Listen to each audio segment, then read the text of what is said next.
So, it's Friday, December 7th, here in Jerusalem. Gonna be an interesting day. I was actually warned to stay away from Jerusalem today, but I had to go on a run, and it was either run to Bethlehem or run to Jerusalem, and yesterday they were lighting tires on fire and dragging them through the streets, so I decided I would run to Jerusalem. Besides, it's in the morning, so everybody's at church, or worshiping, I guess, today. I ran past the Damascus Gate, and news is everywhere. I'll have to try and get a video on the way back, but news is ready for today. You can see the Dome of the Rock in the back, super cool.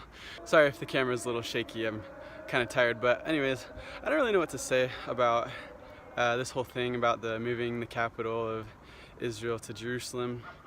I don't really want to express my opinion because we all know what expressing our opinion on the internet does to us. But I do want to share a couple of experiences that I've had here. The day of the announcement, before the announcement, I was going around and there was just tons of news people everywhere, and they were interviewing Palestinians, asking them what they thought about the whole thing. Bee! Ah! It literally landed on my leg. That bee's back. Okay, I seriously hate bees. I'm gonna move over here. I'm gonna climb up in this tree and set this thing up so it's not shaky. There we go, that's better. So I was watching the news reporters, and they were going around asking Palestinians questions, what they thought about everything, and so I kind of want to know what they think, and so I've been learning Arabic here, and I started walking around and I asked a few Palestinian people, I was like, so what do you think about all this that's going on? And the response I got really surprised me. Actually, most Palestinians here in Jerusalem, at least, don't really care where the capital of Israel is. If it's in Tel Aviv or if it's in Jerusalem, who cares, pretty much. And the whole thing about the situation getting worse, this one lady said, has it been getting better? So anyway, that was the opinion of the Palestinian people. But then yesterday there were all these protests, and everybody was out in the streets chanting and stuff, and today is supposed to be this uprising, 3 days of terror, all that. So I don't know what to think about that.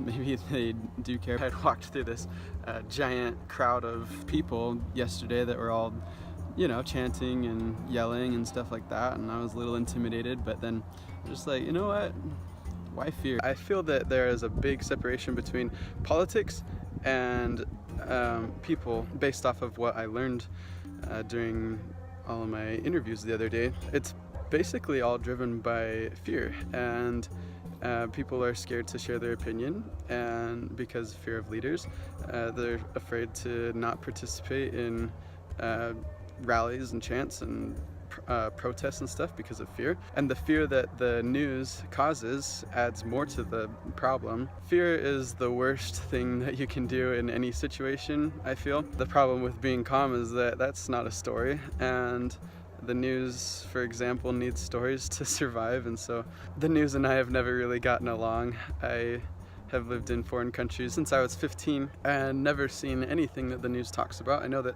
things do happen, but when we focus on those types of things, that just instills this fear inside of us. Why worry about it if it's so far away, first of all? I mean, obviously it's not far away from me, it's right here, but I read a statistic yesterday that it's more likely to get killed by your TV landing on you than it is to be killed in a terrorist attack.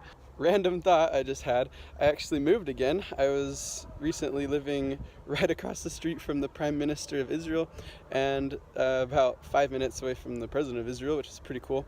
But there was always policemen and guards outside checking tires. I don't know what the story is behind it, but they check tires of parked cars by the president's house, just in case people have put bombs on the tires or anything like that.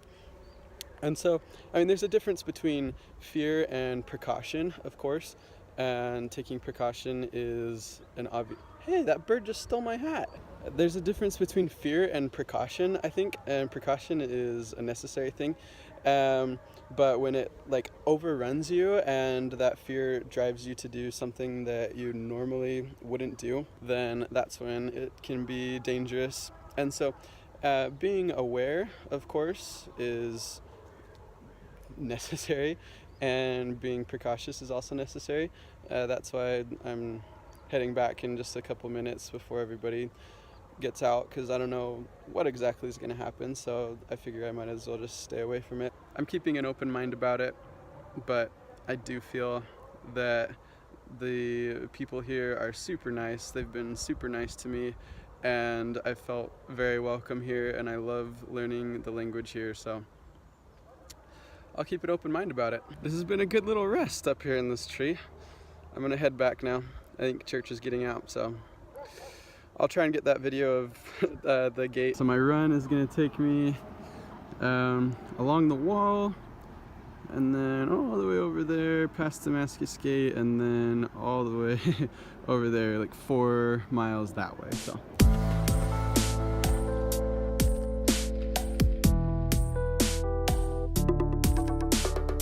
all those dudes are reporters.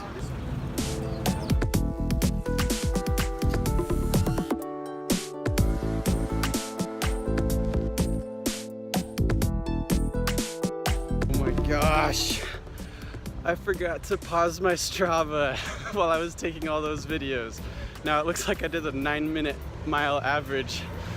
It's a first world problem right there. Here's a trash can that somebody tipped over. That's cool.